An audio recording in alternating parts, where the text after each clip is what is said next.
ಪಾಪ ಕಳೆದ 2 ದಿನ ಏನು ಕಲಬುರಗಿ ಭಾಗದ ವಿಭಾಗೀಯ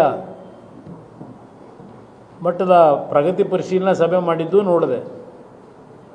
ಆದ ನಂತರ ಅವ್ರು ಹೇಳಿಕೆ ಕೊಟ್ಟಿರೋದು.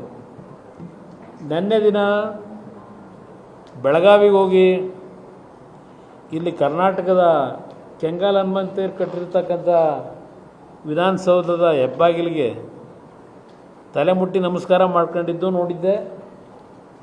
ಈಗ ಅಲ್ಲಿ ಸುವರ್ಣಸೌಧ ಅಲ್ಲೂ ಸಹ ನಿನ್ನೆ ಆ ಒಂದು ಹೆಬ್ಬಾಗಿಲಿನಲ್ಲಿ ಪಾಪ ಬಗ್ಗೆ ನಮಸ್ಕಾರ ಮಾಡ್ಕೊಂಡಿದ್ದಾರೆ. ಅಷ್ಟೆಲ್ಲ ದೊಡ್ಡ ಒಂದು ಅವರಲ್ಲಿರ್ತಕ್ಕಂಥ ಬದಲಾವಣೆಗಳು ನೋಡಿದಾಗ ಏನೋ ಒಂದು ಭಾಳ ಚೇಂಜಸ್ ತರ್ತಾ ಇದ್ದಾರೆ, ಚೇಂಜಸ್ ತರಲಿಕ್ಕೆ ಹೊರಟಿದ್ದಾರೆ ಅನ್ನುವಂಥಕ್ಕಂಥದ್ದು ನನಗೂ ಒಂದು ಆಶಾಭಾವನೆ ಪ್ರಾರಂಭ ಆಗಿದೆ. ಇಲ್ಲಿ ಮೊನ್ನೆ ದಿನ ಕಲಬುರಗಿಯ ಬೀದರ್ ಮತ್ತು ಕಲಬುರಗಿ ಪ್ರವಾಸ, ಬೀದರ್ನಲ್ಲಿ ಏನು ಪ್ರವಾಸ ಮಾಡಿದ್ದಾರೆ ನೀವೇ ತೋರಿಸಿದ್ರಿ. ಏನೋ ಅನುಭವ ಮಂಟಪಕ್ಕೆ ಹೋಗಿ ಭೇಟಿ ಕೊಟ್ಟರು. ಆಮೇಲೆ ಅದು ಯಾವುದೋ ಒಂದು ತಂಡದ ಸಭೆ ಮಾಡಿದ್ರು, ಕಾಂಗ್ರೆಸ್ ಕಾರ್ಯಕರ್ತರು ಸಭೆ ಮಾಡಿದ್ರು. ಅಲ್ಲಿಂದ ಕಲಬುರಗಿ ಹೋಗಿ ಹಾಲ್ಟ್ ಮಾಡಿದ್ರು.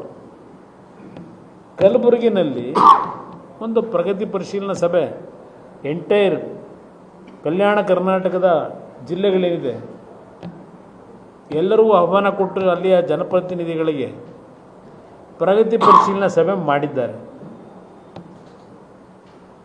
ಆ ಪ್ರಗತಿ ಪರಿಶೀಲನಾ ಸಭೆಯಲ್ಲಿ ಇವ್ರು ಹೋದಂಥ ಯಾವುದೇ ಪ್ರದೇಶದಲ್ಲಿ ಯಾವುದೇ ಮೀಟಿಂಗ್ ಮಾಡಬೇಕಾದ್ರೆ ಭಾಳ ಏನು ಸೀಕ್ರೆಟಾಗಿ ಮಾಡ್ತಾರೆ.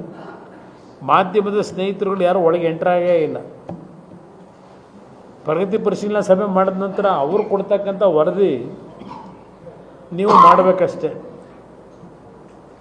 ಯಾವುದೇ ಪ್ರಗತಿ ಪರಿಶೀಲನಾ ಸಭೆ ಒಳಗೆ ನಿಮ್ಮನ್ನು ಕೂರಿಸಲ್ಲ. ಇಲ್ಲ ಯಾವುದೇ ಭಾಳ ಅತ್ಯಂತ ಸಭೆಗಳು ಗೌಪ್ಯವಾಗಿ ನಡೀಬೇಕಲ್ಲ, ಅಲ್ಲಿ ನಡೀತಕ್ಕಂಥ ಸಭೆ ಬೇರೆಯವ್ರಿಗೆ ಗೊತ್ತಾಗಬಾರ್ದಲ್ಲ, ಮಾಧ್ಯಮ ಸ್ನೇಹಿತರಿಗೂ ಗೊತ್ತಾಗಬಾರ್ದಲ್ಲ. ಅದಕ್ಕೆ ನಿಮ್ಗಳನ್ನ ಒಳಗೆ ಸೇರಿಸಲ್ಲ. ಕಲಬುರಗಿಲೂ ಪಾಪ ಪ್ರಗತಿ ಪರಿಶೀಲನಾ ಸಭೆ ಮಾಡಿದ್ರು. ಆ ಸಭೆಯಲ್ಲಿ ಏನೇನು ಚರ್ಚೆ ಆಯಿತು ಅನ್ನೋದು ನಾನು ತಗೊಂಡಿದ್ದೀನಿ ವಿಷಯನ. SIRದೇ ಅವ್ರಿಗೆ ಚಿಂತೆ. ಅಲ್ಲೂ ಸಹ ಪ್ರಗತಿ ಪರಿಶೀಲನಾ ಸಭೆಯಲ್ಲಿ SIRಗೆ ಸಂಬಂಧಪಟ್ಟಿದ್ದನ್ನೇ ಅಧಿಕಾರಿಗಳಿಗೆ ಏನೇನು ಸೂಚನೆ ಕೊಡಬೇಕು ಕೊಟ್ಟರು. ಅದ್ರ ಜೊತೆಗೆ ನಾನು ಈ ರಾಜ್ಯದ ಮುಖ್ಯಮಂತ್ರಿಗಳನ್ನ ಕೇಳಲಿಕ್ಕೆ ಬಯಸ್ತೀನಿ. ಕಲಬುರಗಿಗೆ ನೀವು ಹೋದರಲ್ಲ, ಕಲಬುರಗಿನಲ್ಲಿ ರೈತರು ಜನರ ಪರಿಸ್ಥಿತಿ ಏನಾಗಿದೆ ಅಂತಕ್ಕಂಥ ಒಂದು ಮಾಹಿತಿ ಪಡೀಲಿಕ್ಕೆ ಯಾವುದಾದ್ರೂ ಒಂದು ಹಳ್ಳಿಗೆ ಏನಾದರೂ ಭೇಟಿ ಕೊಟ್ರ? ಇಲ್ಲ ಹೋಗಲಿ ನಿಮ್ಮ ಅಧಿಕಾರಿಗಳು ಇವತ್ತು ಕಲಬುರಗಿ ಭಾಗದಲ್ಲಿ ಕಲ್ಯಾಣ ಕರ್ನಾಟಕ ಯಾದಗಿರಿ ಇರ್ಬೋದು, ರಾಯಚೂರು ಇರ್ಬೋದು, ಬಳ್ಳಾರಿ ಇರ್ಬೋದು, ಅಲ್ಲಿಯ ಜನರ ಪರಿಸ್ಥಿತಿ ಏನಿದೆ, ರೈತರದು ಕೂಲಿ ಕಾರ್ಮಿಕರ ಪರಿಸ್ಥಿತಿ ಏನಿದೆ, ಇದನ್ನು ಏನಾದರೂ ನಿಮ್ಮ ಅಧಿಕಾರಿಗಳು ನಿಮ್ಮ ಗಮನಕ್ಕೆ ತಂದಿದ್ದಾರಾ? ತಂದಿದ್ರೆ ಅವ್ರಿಗೆ ಏನು ಸೂಚನೆ ಕೊಟ್ರಿ? ಆ ಕಾರ್ಮಿಕರು, ರೈತರು ಪ್ರತಿನಿತ್ಯ 50 ಜನ 60 ಜನ ತಂಡವಾಗಿ ಹಳ್ಳಿಗಳು ಬಿಟ್ಟು ಇಲ್ಲೆಲ್ಲೋ ದಾವಣಗೆರೆ ಕಡೆ ಅಡಿಕೆ ತೋಟದ ಕೆಲಸ ಮಾಡಲಿಕ್ಕೆ, ಚಿಕ್ಕಮಗಳೂರು ಕಡೆ ಕಾಫಿ ತೋಟದ ಕೆಲಸ ಮಾಡಲಿಕ್ಕೆ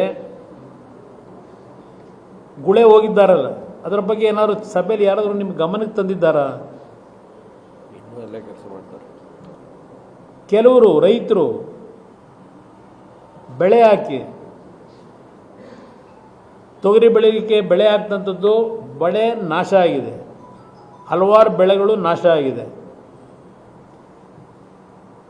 ಅವರಿಗೆ ಊಟಕ್ಕೆ ತೊಂದರೆಯಾಗಿ ಹಣದ ಕೊರತೆಯಿಂದ, ಆರ್ಥಿಕ ಸಮಸ್ಯೆಗಳಿಂದ ಕೂಲಿ ಕೆಲಸ ಕೇಳ್ಕೊಂಡು ಬೆಳಗ್ಗೆ ಇದ್ದರೆ ಕಲಬುರಗಿಗೆ 50 ಜನ 100 ಜನ ಗುಂಪು ಒಂದು ಹಳ್ಳಿಗಳಿಂದ ಬಂದು ಕಲಬುರಗಿ ನಗರದಲ್ಲಿ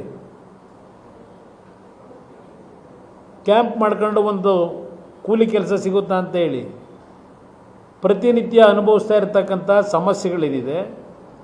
ಮಾಧ್ಯಮದ ಸ್ನೇಹಿತರು ನೀವು ಬರೆದಿದ್ದೀರಿ, ಆದರೆ ಅದಕ್ಕೆ ನೀವೇನಾದರೂ ಈ 2 ದಿವಸದ ಪ್ರವಾಸದಲ್ಲಿ ಯಾರೂ ನೀವು ಆತಂಕಕ್ಕೆ ಒಳಗಾಗೋದು ಬೇಡ, ನಮ್ಮ ಸರ್ಕಾರ ನಿಮ್ಮ ಪರವಾಗಿದೆ, ಎಲ್ಲೂ ಗುಳೆ ಹೋಗಬೇಡಿ. ಏನಾದರೂ ನಿಮ್ಮ ಪ್ರವಾಸದಲ್ಲಿ ಜನತೆಗೆ ಏನಾದರೂ